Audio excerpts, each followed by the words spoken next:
So hello welcome back to my YouTube channel math with Divya. तो मु Divya welcome करुच्ची मो YouTube channel math with Divya. तो स्वाभाविक संख्या जोटा आज आम कौन करवा गोटे नुआ सेसन पढ़ा जोटा स्वाभाविक संख्या पर आधारित रहिबो। स्वाभाविक संख्यार विभिन्न प्रकार नियम केमिति आम संख्या मान विभिन्न प्रकार नियम नियम रे आम ताकू सॉल्यूशन करि परिबा से विषय पढ़ा।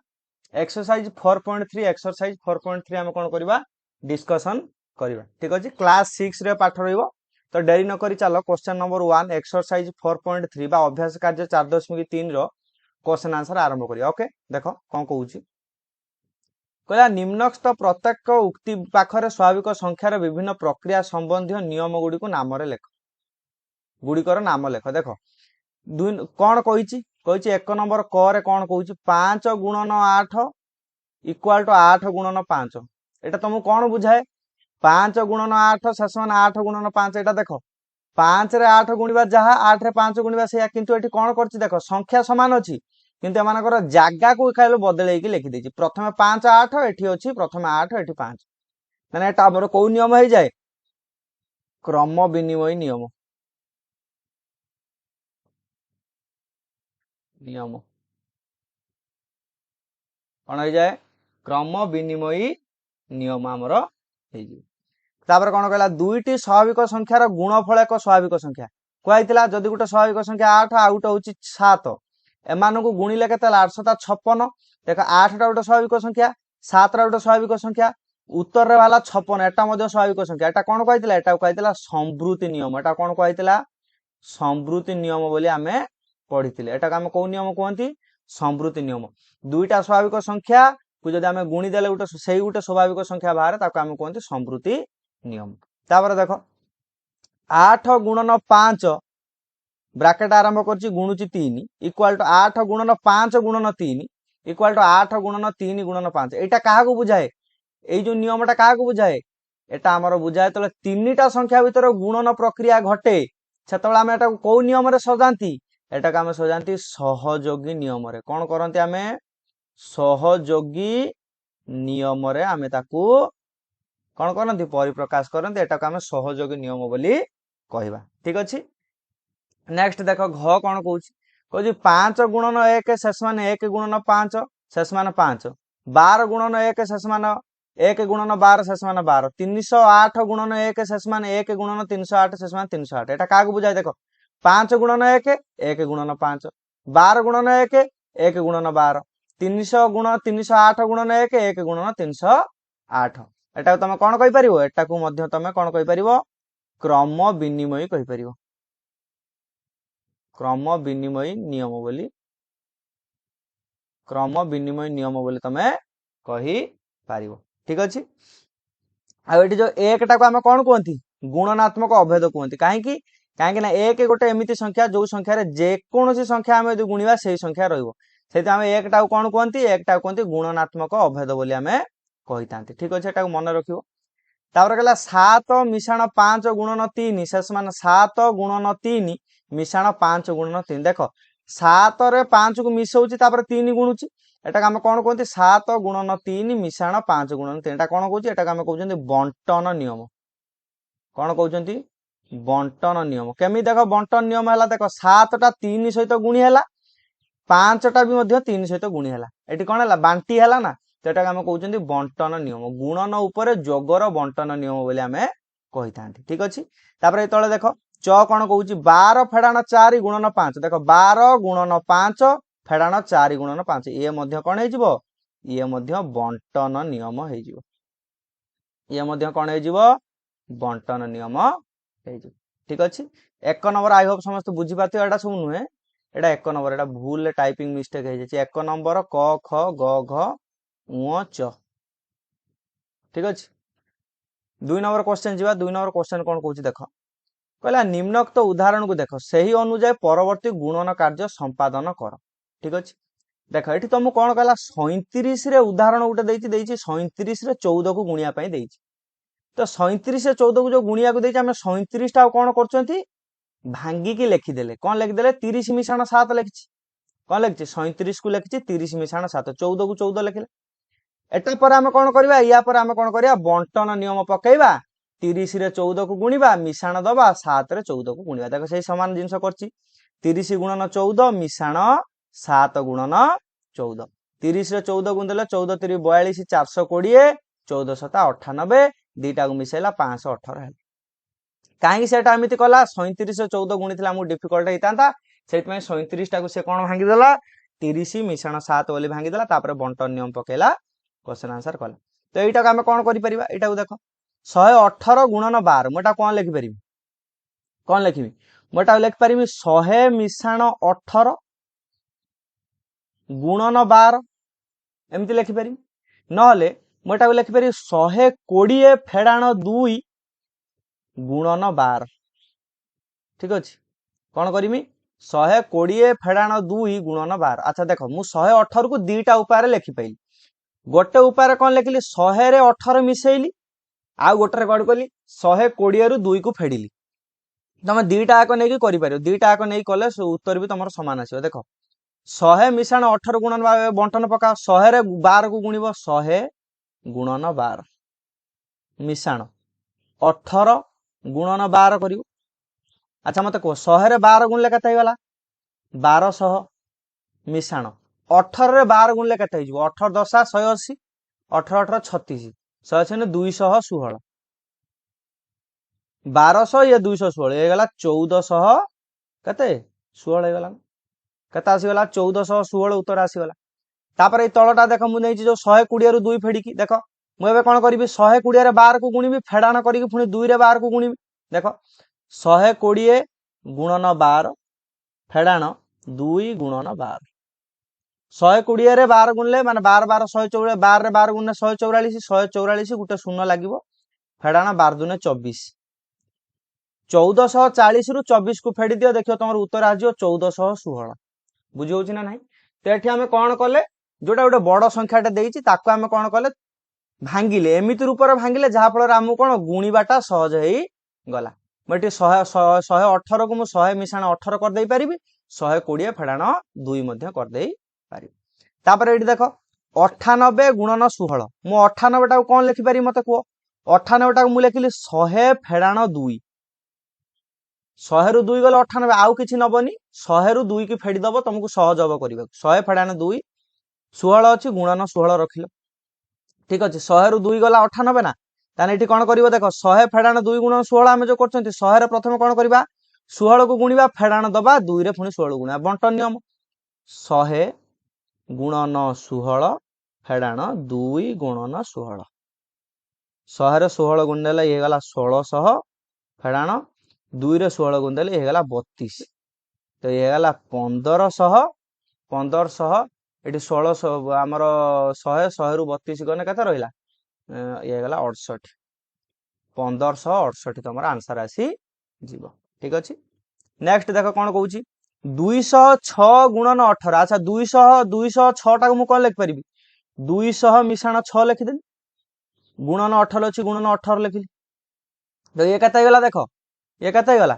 200 रे 18 गुण 200 गुणन 18 मिशाण 6 गुणन 18 एनु 200 रे 18 गुण 18 दुने 36 3600 मिशाण 1800 108 ये गला 3708 केता आसी गला उत्तर 3708 हमर उत्तर आसी जीव ठीक अछि तापर देखो 512 गुणन 28 देछि कोन कहिछि 512 गुणन 28 बोले हमकु देछि कर कोन लिखिबो 512 को मु कोन लिख परिबी 500 मिशाण 12 बोली लिखि पारि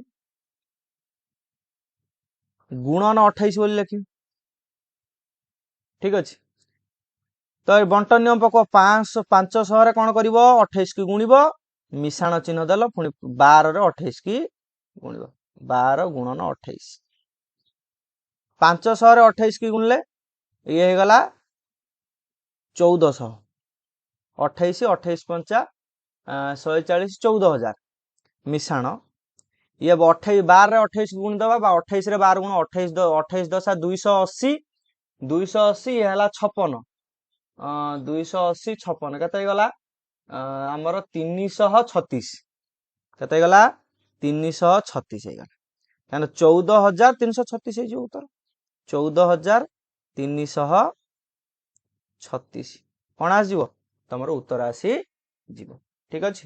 ତ ନର୍ମାଲି ତମେ ଏମିତି କରିବ, କଣ କରିବ, ଯେକୌଣସି ଯୋଉ ବଡ ସଂଖ୍ୟାଟା ଦେଇଛି ତାକୁ ତମେ ଏମିତି ରୂପରେ ଲେଖିବ ତମକୁ ଯେମିତି ଗୁଣିବାଟା ସହଜ ହେଇଯିବ। 206 ଅଛି, 200 ମିଶାଣ 6 କରିବ। 512 ଅଛି, ତମେ ଏଠି 510 ମିଶାଣ 2 କରିପାରିବ, ନହେଲେ 500 ମିଶାଣ 12 କରିପାରିବ। ତମକୁ ଯୋଉଟା ସୁଇଟେବୁଲ ହଉଛି, ତମେ ଯେମିତି ସହଜରେ ଗୁଣି ପାରିବ, ତମେ ସେଇ ହିସାବରେ ତାକୁ ଭାଙ୍ଗିକି ଲେଖିପାରିବ। ଠିକ ଅଛି। 3 ନମ୍ବର କ୍ୱେଶ୍ଚନ ଦେଖିବା। 3 ନମ୍ବର କଣ କହୁଛି, କହିଲା ସ୍ୱାଭାବିକ ସଂଖ୍ୟା ସମୂହ ମଧ୍ୟରୁ କେଉଁ ସଂଖ୍ୟାକୁ ଗୁଣନାତ୍ମକ ଅଭେଦ ବୋଲି କୁହାଯାଏ। ଆଚ୍ଛା, ଗୁଣନାତ୍ମକ ଅଭେଦ କାହାକୁ କୁହାଯାଏ?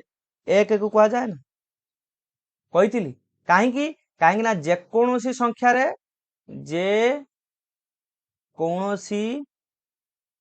ସଂଖ୍ୟାରେ 1 କୁ ଗୁଣନ କଲେ କଣ ହୁଏ? ଗୁଣଫଳ ସେଇ ସଂଖ୍ୟା ହୋଇଥାଏ। ଏହା ନୁହେଁ କି? ଗୁଣଫଳ ସେଇ ସଂଖ୍ୟା ହୋଇଥାଏ। ତାମାନେ 1ଟାକୁ ଆମେ କଣ କୁହନ୍ତି? 1ଟାକୁ ଆମେ କୁହନ୍ତି ଗୁଣନାତ୍ମକ ଅଭେଦ ବୋଲି। ତାମାନେ ଦେଖ, ମୁଁ ଲେଖିବି 3 ଗୁଣନ 1 ଶେଷ ମାନେ 3, 15 ଗୁଣନ 1 ଶେଷ ମାନେ 15, 20 ଗୁଣନ 1 ଶେଷ ମାନେ 20। ଦେଖ, ଯେକୌଣସି ସଂଖ୍ୟାରେ ଆମେ 1 ଗୁଣିଲେ ସେଇ ସଂଖ୍ୟା ରହୁଛି। ଆଉ ଅଭେଦ କଣ କୁହେ? ସେଇ ସଂଖ୍ୟା ଅପରିବର୍ତ୍ତିତ ରହିବ।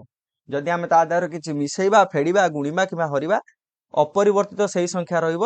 ଯୋଉ ସଂଖ୍ୟାରେ ଆମେ ଗୁଣନ, ମିଶାଣ, ଫେଡାଣ, ହରଣ କଲେ ସେଇଟାକୁ ଆମେ କଣ କୁହନ୍ତି? ଅଭେଦ ବୋଲି କୁହନ୍ତି। ଖ ଦେଖ, କେଉଁ ନିୟମ ଆମକୁ 3 ଗୋଟି ସ୍ୱାଭାବିକ ସଂଖ୍ୟାର ଗୁଣଫଳ ନିର୍ଣ୍ଣୟ କରିବାରେ ସାହାଯ୍ୟ କରେ? ଆଚ୍ଛା, 3ଟା ଏଇ ପୂର୍ବରୁ କହୁଥିଲେ, 3ଟା ସ୍ୱାଭାବିକ ସଂଖ୍ୟାକୁ ନେଇକି ଯେତେବେଳେ ଗୁଣଫଳ କରାଯାଏ, କୋଉ ନିୟମରେ କରାଯାଏ? ସହଯୋଗୀ ନିୟମରେ କରାଯାଏ। କୋଉ ନିୟମରେ କରାଯାଏ? ସହଯୋଗୀ ନିୟମରେ କରାଯାଏ। ଯେମିତି ମୁଁ ଲେଖିନି 3 ଗୁଣନ 5 ଗୁଣନ 7, ଠିକ ଅଛି। ମୁଁ ଏଟାକୁ ଏମିତି ନେଇଛି, 3 ଗୁଣନ 5 ମିଶାଣ 7। ତିନିଟା ସ୍ୱାଭାବିକ ସଂଖ୍ୟା ଅଛି। 3 ରେ 5 ଗୁଣିମି, ଗୁଣନ 7 କରିମି। 3 ଗୁଣନ 5 ରେ 7 ଗୁଣିମି 3 କରିମି, ଏମିତି ଲେଖିପାରିବ। ନହେଲେ 3 ଗୁଣନ 5 ଗୁଣନ 7 ବି ଲେଖିପାରିବ। ନହେଲେ କେମିତି ଲେଖନ୍ତି? 3 ଗୁଣନ 7 ଗୁଣନ 5 ବି ଲେଖନ୍ତି। ଏଇଟା ଆମକୁ କୋଉ ନିୟମ ବୁଝାଏ? 3ଟା ସଂଖ୍ୟା ତଳେ ଆମେ ଗୁଣନ ପ୍ରକ୍ରିୟା ସମ୍ପାଦନ କରନ୍ତି, କୋଉ ନିୟମରେ କରନ୍ତି? ନା ସହଯୋଗୀ ନିୟମରେ ଆମେ କରିଥାନ୍ତି। ଠିକ ଅଛି। ତା ତଳକୁ ଦେଖ ଲେଖିଛି ରେ କଣ କହୁଛି? କହୁଛି 12 ଗୁଣନ 7 ଗୁଣନ 5 ର ଗୁଣଫଳ ନିର୍ଣ୍ଣୟ କରିବା ଲାଗି ସଂଖ୍ୟା ଗୁଡିକୁ ଉପଯୁକ୍ତ କ୍ରମରେ ନେଇ ସହଯୋଗୀ ନିୟମ ପ୍ରୟୋଗ କର। ଆଚ୍ଛା, ନିଅ 12 ଗୁଣନ 7 ଗୁଣନ 5 କହିଛି, ତମେ ଏଟା କଣ ଲେଖିପାରିବ? ଲେଖିପାରିବ ନା 12 ଗୁଣନ 7 ଗୁଣନ 5 ଲେଖିପାରିବ। ଆଉ କଣ ଲେଖିପାରିବ? 12 ଗୁଣନ 7 ଗୁଣନ 5 ବୋଲି ଲେଖିପାରିବ। ଆଉ କଣ ଲେଖିପାରିବ? 12 ଗୁଣନ 5 ଗୁଣନ 7 ବୋଲି ବି ଲେଖିପାରିବ। ଠିକ ଅଛି ନା ନାଇଁ? ଏଟା କଣ ହେଇଯିବ ତମର? ସହଯୋଗୀ ନିୟମ ପ୍ରୟୋଗ କରି ତମେ କଣ କଲ? ଗୁଣନ ପ୍ରକ୍ରିୟା ସମ୍ପାଦନ କଲ ବା ଉପଯୁକ୍ତ କ୍ରମରେ ସଜେଇକି ଲେଖିଲ। ଠିକ ଅଛି। ତାପରେ ଯିବା 3 ନମ୍ବର ଗଲା। ଦେଖ 4 ନମ୍ବର କଣ କହୁଛି ଦେଖିବା। କହିଲା ବଣ୍ଟନ ନିୟମ ଅନୁଯାୟୀ ସରଳ କର। ବଣ୍ଟନ ନିୟମ ହିସାବରେ ଆମେ କଣ କରିବା? ସରଳ କରିବା। 15 ମିଶାଣ 5 ଗୁଣନ 6। ବଣ୍ଟନ ନିୟମରେ କଣ ହୁଏ? ଦିଟା ଆଗ ଏଟା ଗୁଣି ହବ ୟା ସହିତ, ମିଶାଣ ଇଏ ବି ଗୁଣି ହବ ୟା ସହିତ। ତାମାନେ ମୁଁ ଏଟା କଣ ଲେଖିବି? ମୁଁ ଏଟାକୁ ଲେଖିବି 15 ଗୁଣନ 6 ମିଶାଣ 5 ଗୁଣନ 6। 15 ରେ 6 ଗୁଣିଲେ ହେଇଗଲା 90, 5 ରେ 6 ଗୁଣିଲେ ହେଇଗଲା 30, 90 ରେ 30 ମିଶିଲେ ହେଇଗଲା 120। ଠିକ ଅଛି। ଏଟା କଣ ହେଲା? ବଣ୍ଟନ ନିୟମ ହିସାବରେ ହେଲା। ତାପରେ ଦେଖ 12 ମିଶାଣ 27 ଗୁଣନ 5। ଏଟା ମୁଁ କଣ ଲେଖିବି? 12 ଗୁଣନ 5 ମିଶାଣ 27 ଗୁଣନ 5। 12 ରେ 5 ଗୁଣିଲେ ହେଇଗଲା 60, 27 ରେ 5 ଗୁଣି ଦେଲେ କେତେ ହେଲା? 27 ପଞ୍ଚା କେତେ? 27 13 135। 60 ରେ 135 ମିଶେଇ ଦେଲେ ହେଇଗଲା 195। 195 ତମର ଉତ୍ତର ଆସି ଗଲା। ବଣ୍ଟନ ନିୟମ କିଛି ନାହିଁ, କେବଳ କଣ କରିବ? ବ୍ରାକେଟ ହଟେଇବାକୁ ଯେ ଗଲେ ତମେ ଏମାନଙ୍କୁ ଖାଲି ଗୁଣିବ, ବ୍ରାକେଟ ହଟେଇବ। 4 ଗୁଣନ 8 ମିଶାଣ 6। ଦେଖ 4 ଗୁଣନ 8 ମିଶାଣ 4 ଗୁଣନ 6। 4 ରେ 8 ଗୁଣି ଦେଲେ 8 3 ରେ 2 32, 6 2 ରେ 4 24, 32 24 ଇଏ ମିଶିଗଲେ କେତେ ହେଇଗଲା? 56 ହେଇଗଲା। ଉତ୍ତର କେତେ ଆସିଯିବ? 56 ଆସିଯିବ। ତାପରେ କଣ କହିଲା? ଦେଖ 15 ମିଶାଣ 12 ଗୁଣନ 4। ସେମିତି ଲେଖ 15 ଗୁଣନ 4 କରିବ, ମିଶାଣ ଦେଲ 12 ଗୁଣନ 4 କରିବ। ଦେଖ ମୁଁ କେମିତି କରୁଛି, 15 ରେ 4 କି ଗୁଣିଲି, ମିଶାଣ ଚିହ୍ନ ଦେଲି, ତାପରେ 12 ରେ 4 କି ଗୁଣିଲି। 15 ରେ 4 ଗୁଣିଲେ 15 ଚଉ 60, 12 ରେ 4 ଗୁଣିଲେ 12 ଚଉ 48, 60 ମିଶାଣ 48 ଇଏ ହେଇଗଲା 108। ଉତ୍ତର କେତେ ଆସିଯିବ? 108 ଆସିଯିବ। ତାପରେ ଦେଖ ତ ମୁଁ କଣ ଲେଖୁଛି, 8 ଗୁଣନ 17 ଫେଡାଣ 9। ଦେଖ 8 ରେ ପ୍ରଥମେ କଣ କରିବ, 17 କୁ ଗୁଣିବ, ଫେଡାଣ ଚିହ୍ନ ଦେଲ, ପୁଣି କଣ କରିବା, 8 ରେ 9 କୁ ଗୁଣିବ। ଠିକ ଅଛି, 18 ସତା 1800, 1800 108, ସରି ଆମର ଏଟା କେତେ, ଏଟା ହେଇଯିବ ଆମର 17 ଟା 136, ଫେଡାଣ 9 ଟା ହେଇଯିବ 72। ଫେଡି ଦେଲେ କେତେ ହେଇଯିବ, 6 ରୁ 2 ଗଲେ 4, 13 ଗଲେ 7, 13 7 ଗଲେ 6, 64। ଉତ୍ତର କେତେ ଆସିଯିବ? 64 ତମର ଉତ୍ତର ଆସିଯିବ। ଠିକ ଅଛି, 18 ରେ 7 ଗୁଣା, ସରି 7 ରେ 17 ରେ 8 ଗୁଣି ଦେଲେ ତମର 136 ହେଇଯିବ। ଓକେ, ତାପରେ ଦେଖ ଦେଇଛି 324 ଫେଡାଣ 220 ଗୁଣନ 5। କଣ କରିବ, 324 ଗୁଣନ 5 ଫେଡାଣ 220 ଗୁଣନ 5, 220 ଗୁଣନ 5। ତ 324 ରେ 5 ଗୁଣି ଦେଲେ କେତେ ହେଇଗଲା, ଆମର ଇଏ ହେଇଗଲା 150, 150 ଇଏ 12, 162, 162 ଗୋଟେ 0, 1620 ଫେଡାଣ ଇଏ ହେଇଗଲା 1100, 1620 ରୁ 1100 ପଳେଇଲା, କେତେ ରହିଲା, 520 ରହିଲା। ଉତ୍ତର କେତେ ରହିଲା, 520 ତମର ଉତ୍ତର ଆସିଯିବ। ଠିକ ଅଛି, ନେକ୍ସଟ କ୍वेଶ୍ଚନ ଦେଖିବା କଣ କହୁଛି। 5 ନମ୍ବର କ୍वेଶ୍ଚନ କହୁଛି, ଉପଯୁକ୍ତ ନିୟମ ପ୍ରୟୋଗ କରି ସରଳ କର। ଉପଯୁକ୍ତ ନିୟମ ଏଟାକୁ ଦେଖ, ଏଟାକୁ ଲେଖିଛି 398 ଗୁଣନ 7 ମିଶାଣ 398 ଗୁଣନ 3। ମୁଁ ଏଠି କଣ କଲି ଦେଖ, ଏଠି ବି 398 ଅଛି, ଏଠି ବି 398 ଅଛି, ତ ଗୁଣନ ହେଇଛି। ମୁଁ ଏଠି କଣ କଲି, 398 କୁ ସାଧାରଣ ବା କମନ ନେଇଗଲି, କମନ ନେଇଗଲେ ଏଠି ରହିଲା କିଏ 7, ମିଶାଣ ଏଠି ରହିଲା କିଏ 3। ତ ଏଟା ଆମେ ତାନେ ଏଟା ଆମକୁ କୋଉ ନିୟମରେ ଦେଇଛି, ଏଟା ଆମକୁ ବଣ୍ଟନ ନିୟମରେ କରିବାକୁ ଦେଇଛି। ତାହେଲେ ମୁଁ ଏଟାକୁ ଲେଖିଲି 398 ଗୁଣନ 7 ମିଶାଣ 3 ହେଇଗଲା 10। 398 ରେ 10 ଗୁଣ ଦେଲେ 3980, 3980 ତମର ଉତ୍ତର ଆସିଯିବ। ଠିକ ଅଛି, ନେକ୍ସଟ ଦେଖ 8265, ଏଟା ଷ୍ଟାର ମାନେ ହଉଛି ଗୁଣନ, 8265 ଗୁଣନ 163 ମିଶାଣ 8265 ଗୁଣନ 37। ଏଟା ବି ସେଇ ସମାନ, କେମିତି କରିବ, 8265 କୁ ତମେ କଣ କରିବ, କମନ ନେଇଯିବ, ଏଠି କିଏ ରହିଲା, ଏଠି ରହିଲା 163, ମିଶାଣ ଏଠି କିଏ ରହିଲା, ଏଠି ରହିଲା 37। ଠିକ ଅଛି, ତ ଇଏ ହେଇଗଲା 8265 ଗୁଣନ 163 ରେ 37 ଗୁଣ ଦେଲେ ନା ମିଶେଇଲେ ଇଏ ହେଇଯିବ 200। ତାହେଲେ ୟାର ଦ୍ୱିଗୁଣ କରିଦିଅ, ୟାର ଦ୍ୱିଗୁଣ ହେଲେ 5 ର ଦ୍ୱିଗୁଣ ହେଲା 10, 0 ନେଲା 1, 212 1 13 3 ନେଲା 1, 2 2 4 1 5, 2 8 16। ଆଉ କଣ କରିବ, ଏଠି ଦିଟା 0 ବସେଇଦବ ଡାହାଣ। ତାହେଲେ 8265 କୁ ଯଦି ଆମେ 200 ରେ ଗୁଣିବା ଇଏ ହେଇଯିବ ଆମର 16,53,000, ଏତିକି ହେଇଯିବ ଆଉ 16,53,000 ହେଇଯିବ।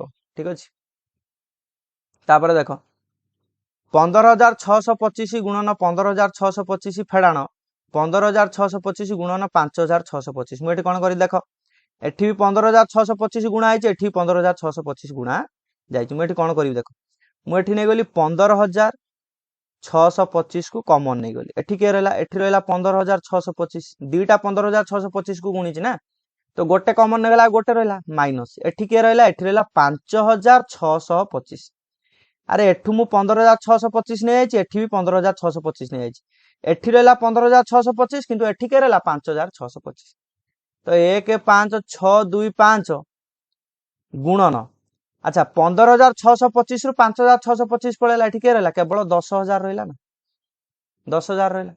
ଆଚ୍ଛା ଯଦି 10,000 ରହିଲା, ତାହେଲେ ଇଏ ହେଇଗଲା 15,625 ଇଣ୍ଟୁ 10,000। ମୁଁ ଏଠି କଣ କରିବି, ସାଧାରଣ ଏମିତି ଲେଖିଦେବି, 15,625 ଯେତେଟା ଶୂନ ଅଛି ଡାହାଣ ପଟରେ 4ଟା ଶୂନ ବସେଇଦେବି, ଏତିକି ହେଇଯିବ କଣ, ଆମର ଉତ୍ତର ଆସିଯିବ।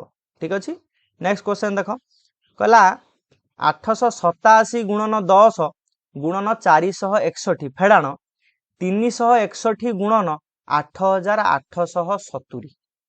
ଠିକ ଅଛି, ଦେଖ ଏଇଠି ଯୋଉ 887 ଗୁଣନ 10 ଲେଖିଛି, ଏଇଟା ଯାହା 8,870 ସେଇଆ ନା। ତା ମାନେ ଦେଖ ମୁଁ ଏଠି ଲେଖିବି 887 गुणन 10 मान केते 8 8 7 डाहण पटे गोटे शून्य अरे एटा केते गला 8870 आ ये केते ये भी होची 8870 तो तफात कोन दी जन भीतर किछ तफात नै तो मु एई दीटा को गुणी देई कि मु एटा को लिख दे परिम ना एटा मु एमिति लिख देमी ना 8870 गुणन 461 फेडाण 361 गुणन 8870 बोली मु लिख पारि ता माने एइठी जो 887 गुणन 10 देथिला मु को गुणी की लिखि देले 8870 बोली तो एठी देखो एठी भी 8870 एठी भी 8870 माने कॉमन नै जाओ 8870 कॉमन पळेला एठी के रहला एठी रहला 461 फेडाण एठी के रहला एठी रहला 361 तो ये केते गला 8870 गुणन 461 रु 361 गला ये रहला केते केते रहला 461 रु 361 ये बोला 100 रहला तो 100 ने डाहण पटर खाली दीटा शून्य बसई दबो गुण गुणन हेले कोन हे जिवो खाली डाहण पटर जहा थिला दीटा शून्य बस जिवो 100 गुणियो माने दीटा शून्य जे कोनोसी संख्या रे 10 गुण 100 गुण 1000 गुण 10000 गुण तमे कोन करिवो जेतेटा शून्य गुणी होउची सेतेटा शून्य डाहण पटर बसई दबो ठीक अछि 5 नंबर कंप्लीट 6 नंबर क्वेश्चन जिवा 6 नंबर क्वेश्चन कोन कहूची देखो जणे दोकानी गोटिए सप्ताह रे 9785 टंका दाम रो 115 गोटी टेलीविजन बिक्री कला अच्छा से कौन कला गोटे दोकानी गोटे सप्ताह रे हैं सप्ताह रे कौन कला 9785 टंका दाम रो 115 गोटी टेलीविजन बिक्री कला तेबे मोट बिक्री दाम बाबद को से केते टंका पाइला एया कहिछि देखो गोटे सप्ताह रे एतिक टंका दाम रो 115 टी टेलीविजन बिक्री कला देखो मुझे आंसर लिखुची आंसर देखो अच्छा ये जो 9785 टंका दाम रो एतिक टी टेलीविजन बिक्री कला ता माने जो 9785 टंका कौन टेलीविजन रो दाम तानो तमे एठी लिखि परिबो टेलीविजन रो दाम केते 9785 टंका या नुई से कहूँ टेलीविजन टा केते टंका बा हमर जो टीवी रो दाम केते 9785 टंका ठीक अछि से केतरा टेलीविजन बिकिछि 115 टा टेलीविजन बा टीवी बिकिछि मु लेखि एठी लेखिबो बिकिथिबा टेलीविजन संख्या बिकिथिबा टेलीविजन संख्या केते 115 टी ठीक अछि केतरा टेलीविजन बिकिछि 115 टा टेलीविजन बिकिछि अच्छा केते ईयर बिकिछि गोटे दुकानी गोटे सप्ताह रे एतिक टंका दाम रो अच्छा गोटे सप्ताह रे बिकिछि एक सप्ताह माने 7 दिन ए पाई से बिकिबो ठीक अछि तो मु एठी कोन करिवि तुम कोन मागिछि तेबे मोट बिक्री दाम बाबद को से केते टंका पाइबो अच्छा मोट एठी लिखि दबो मोट बिक्री पाई से पाइबो केते 9785 गुणन 115 ता माने कोन टीवी दाम केते केतेटा टीवी बिक्री हेछि आउ कोन कहूची 7 दिन माने गोटे सप्ताह रे बिक्री होबो ना तो 7 दिन पई गुणन रे 7 एठी लिख दबो जेहेतु गोटिए सप्ताह रे बिक्री होइछि बुझला ना जेहेतु गोटे सप्ताह रे कोन हेछि बिक्री हेछि सेति पई मु कोन कली सेति पई मु एठी गोटे 7 टे गुणी देली ठीक अछि मु एठी कोन पई एठी 7 गुणली जेहेतु एठी कोन हेछि ना गोटे सप्ताह कथा से कहछि तो एई तीनटा गुणी दबो गुणी देले केते आसीबो 7 8 7 6 9 2 5 टंका आसी ता माने जदि टीवी गोटा टीवी होछि एतिक टंका आ 115 टा टीवी से बिक्री कला तेबे से मोट गोटे सप्ताह रे बिक्री बाबद को एतिक टंका पाइबो माने अतएव देकी लिखि दबो तेबे मोट बिक्री दाम बाबद को से 7 8 7 6 9 2 5 टंका पाइबे ठीक अछि से केते टका बिक्री कला पर से टोटाली एति टंका पाइबो 78,76,925 टंका से पाइबो। ठीक अछि नेक्स्ट क्वेश्चन जिबा देखिबा कोन कहूची 7 नंबर क्वेश्चन कोन कहला जणे व्यवसायी प्रति रिक्शा रे 3 बस्ता चाउल ओ 8 बस्ता डाली बोझेई करी हाट को पठांती। ठीक अछि कौन करती गोटे थरे रिक्शा जदि से नहीं जीव गोटे लोक बा गोटे व्यवसायी 3 बस्ता चाउल थरे थर करे एमती लिखिदब थर करे 3 बस्ता चाउल ओ 8 बस्ता डाली हाट को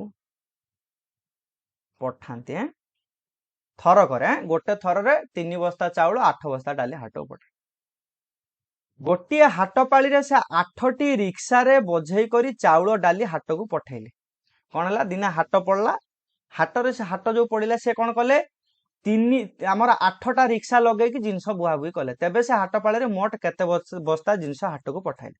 अच्छा जो थर करे 3 बस्ता 3 बस्ता चाउल 8 बस्ता डाली हाट को पठाती ताना 8टी रिक्शा माने 8 थर अरे 8टी रिक्शार अर्थ कौन थर करे माने थरे रिक्शा रे जदि जीव ताने से 3 बस्ता चाउल 8 बस्ता डाली नब से कहे 8टा रिक्शा बोझेई करी से पठेला थर कर जदि एथि पठेला 8टी रिक्शा रे एठी लिख दबो 8टी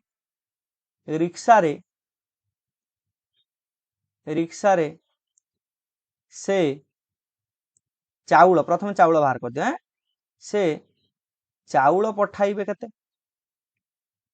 केते चाउल पठाइबे अरे थर करे 3 बस्ता 8 थर रिक्शा रे पठेले 8 गुणन 3 शेष मान 24 बस्ता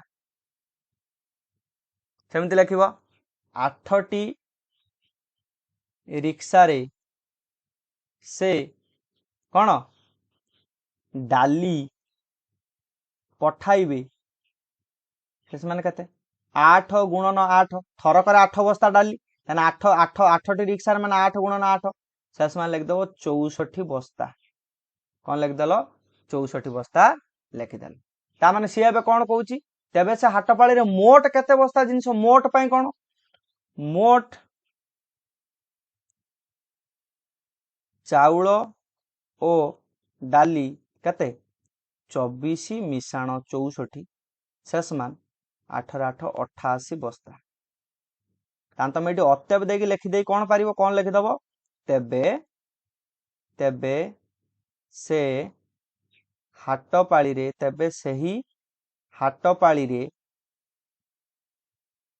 से 88 बस्ता जिनिस हाट को पठाइबे जो 88 बस्ता भितर चाउल भी अच्छी डाली भी अच्छी केवल चाउल 88 बस्ता नुहे कि केवल डाली 88 बस्ता नुहे या भितर जो 88 बस्ता भितर चाउल भी अच्छी डाली भी अच्छी। ठीक अच्छे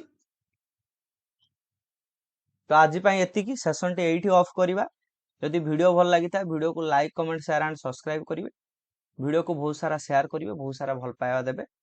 जय हिंद जय Bharat love you all take care.